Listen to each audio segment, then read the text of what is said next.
नमस्कार दोस्तों, ये मेरा कंप्यूटर का दूसरा पार्ट है। पहले वीडियो में मैंने जो है input output system, input output device और आपका जो सीपीयू से संबंधित जो क्वेश्चन बनने थे उनको मैंने जो है कंप्लीट किया है। और ये दूसरा वीडियो जिसमें हम लोग आज देखेंगे एमएस ऑफिस। इसके अंतर्गत जो है क्वेश्चन आपके सिलेबस के अनुसार बोला गया है, उसके अनुसार मैं जो है यहाँ पर देखते हैं। पिछला वीडियो में मैंने एक जो है थोड़ा मिस्टेक हो गया था, उसको देख लेंगे। BIOS, ये जिसको बोलते हैं बायोस, इसको तो बताया हूँ। और ये जो है मदरबोर्ड में स्थापित रहता है। इसका काम होता है जब कंप्यूटर चालू होता है तो जितने भी हार्डवेयर है कंप्यूटर के उसकी जांच करता है।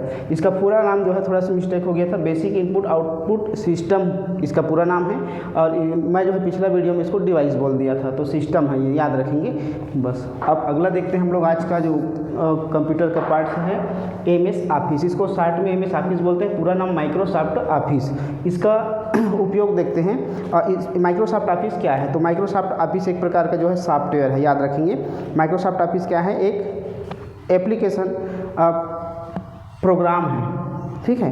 क्या है ये? एप्लीकेशन प्रोग्राम है, और जिसका उपयोग मुख्यतः हम लोग जो है कार्यालय संबंधी कार्यों को करने के लिए करते हैं। इसके ये जो है एमएस ऑफिस सॉफ्टवेयर का एक जो है बंडल पैकेज में आता है। ये एमएस ऑफिस जो है एक बंडल के रूप में आता है, जिसमें 4 जो है प्रोग्राम रहते हैं, ठीक है। ये लोकप्रिय एप्लीकेशन सॉफ्टवेयर है एमएस ऑफिस। इसके अंतर्गत 4 जो है क्या रहते हैं? प्रोग्राम रहते हैं, जैसे MS Excel, MS PowerPoint, MS Word और एमएस एक्सेस। इसी को पूछा था आपको जो सिलेबस में दिया है, एमएस एक्सेल के बारे में, एमएस पावर पॉइंट के बारे में और एमएस वर्ड के बारे में। तो ये याद रखेंगे, MS Excel, MS PowerPoint और एमएस वर्ड, इनके बारे में हम लोग देखेंगे। तो ये क्या करते हैं, ठीक है।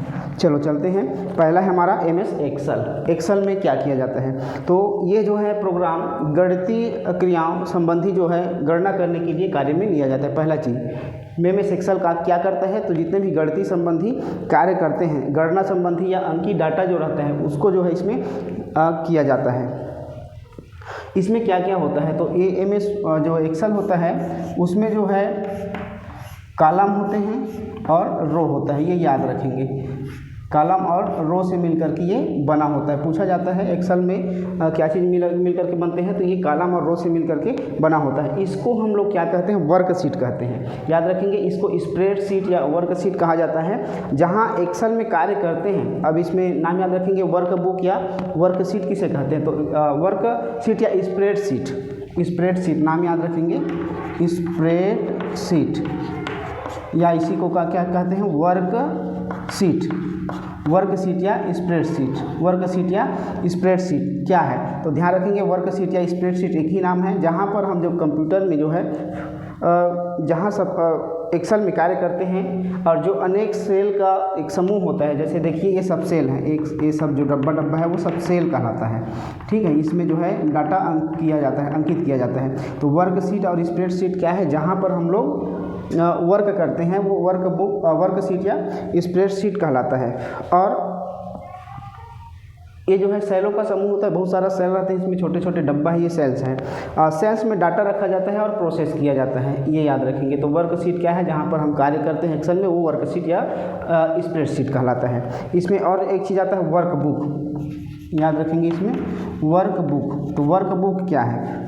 तो यह एक्सेल का फाइल है जहाँ डाटा पॉइंटर और सेव का कार्य किया जाता है, सेव करते हैं, तो ये वर्कबुक कहलाता है। तो ये पूरा जो है आपका ये वर्कबुक कहलाएगा, ठीक है। जिसमें जो है एक्सेल का फाइल जहाँ पर रहता है और जिसको हम जहाँ डाटा इंटर तथा सेव का कार्य करते हैं, इसमें जो डाटा इंटर करेंगे और सेव का कार्य करते हैं उसको कहा जाता है वर्कबुक, ठीक। अगला है, बस इसमें इतना ही पूछा जाता है, वर्कशीट क्या है, स्प्रेडशीट क्या है, एक ही नाम है, और वर्कबुक क्या है, ठीक है। अब इसमें एक चीज़ और याद रखेंगे, एमएस एक्सेल का जो रो रहता है और कॉलम रहता है उसको नाम दिया जाता है। तो ये जो कॉलम है और इसको कहते हैं रो। तो रो में जो है लिखा रहता है, रो को 1 2 3 4 5 ऐसे नंबर रहता है और इधर A B C D ऐसा नाम दिया जाता है। तो जितने भी कॉलम हैं खड़ी खड़ी लाइन उसको कॉलम कहते हैं, और रो जो है इधर से गया है उसको रो कहते हैं। तो 1 2 3 4 5 ऐसा जो है ये क्या कहलाता है, रो को नाम दिया जाता है, और ABCD जो है कॉलम का नाम रहता है, ये याद रखेंगे। ठीक है, अब अगला है हमारा पावर पॉइंट। पावर पॉइंट क्या है, तो पावर पॉइंट में हम लोग जो है प्रेजेंटेशन तैयार करते हैं। पावर पॉइंट्स में जो है स्लाइडों के माध्यम से सूचनाओं के प्रस्तुतिकरण का एक सशक्त प्रोग्राम है, याद रखेंगे। पावर पॉइंट क्या है, तो एक जो है स्लाइडों के माध्यम से सूचनाओं की प्रस्तुतिकरण करने का एक सशक्त प्रोग्राम कहलाता है। स्लाइडों में हम लोग अक्षर हो, टेक्स्ट जिसको बोलते हैं, या ध्वनि है, या चलचित्र जो वीडियो होता है, या एनिमेशन को जोड़ करके प्रेजेंटेशन तैयार करते हैं, याद रखेंगे। पावर पॉइंट का काम है प्रेजेंटेशन बनाना। लास्ट है MS वर्ड। ये क्या होता है, तो MS वर्ड का जो है कार्य, हम जितने भी क्या करते हैं, MS वर्ड में वर्ड प्रोसेसिंग का कार्य करते हैं, लिखने वाला, पैराग्राफ बनाना, ठीक है, चित्र तथा ग्राफिक्स का निर्माण करते हैं, ये सब जो है MS वर्ड में किया जाता है। ठीक, तो सबसे ज़्यादा यूज़ होता है ये MS वर्ड, जितने भी फाइल तैयार करते हैं उसमें MS वर्ड का यूज़ किया जाता है। तो ये था हमारा जो है ये तीनों के बारे में क्वेश्चन क्या है, ये इसको जानना जरूरी है, और इसके अंतर्गत जाएंगे तो बहुत सारा जानकारी है, पर जो है आप लोगों के लिए कम से कम इनके नाम याद रखना है कि काम क्या आता है, MS एक्सेल का काम क्या है। तो इसमें जो है गणितीय सूचनाओं का आंकड़ों का जो है आंकड़ों तैयार करते हैं, पावर पॉइंट में प्रेजेंटेशन तैयार करते हैं, MS वर्ड में आप ही से संबंधित जो है टेक्स्ट या चलचित्र या ग्राफिक्स तैयार किया जाता है, सॉरी चलचित्र नहीं, ग्राफिक्स तैयार किया जाता है या टेक्स्ट तैयार किया जाता है। ठीक है, ये याद रखेंगे, चित्र है और टेक्स्ट है और ग्राफिक्स के जो है MS वर्ड में कार्य किया जाता है। अब उसके बाद है इम्पॉर्टेंट इसमें का शॉर्टकट की, आपको याद रखना होगा। शॉर्टकट की पूछा जाएगा,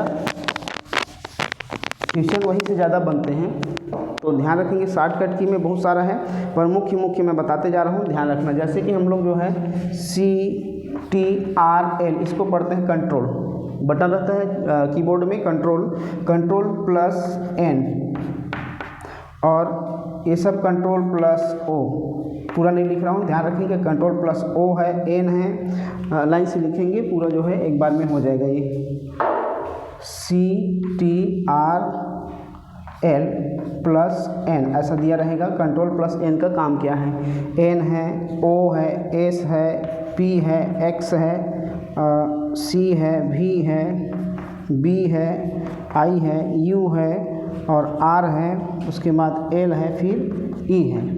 ठीक, अब नेक्स्ट में है इधर CTRL कंट्रोल के साथ यदि हम प्लस F2 दबाएं, फंक्शन बटन में F2 रहता है, देखे होंगे कल बताया था।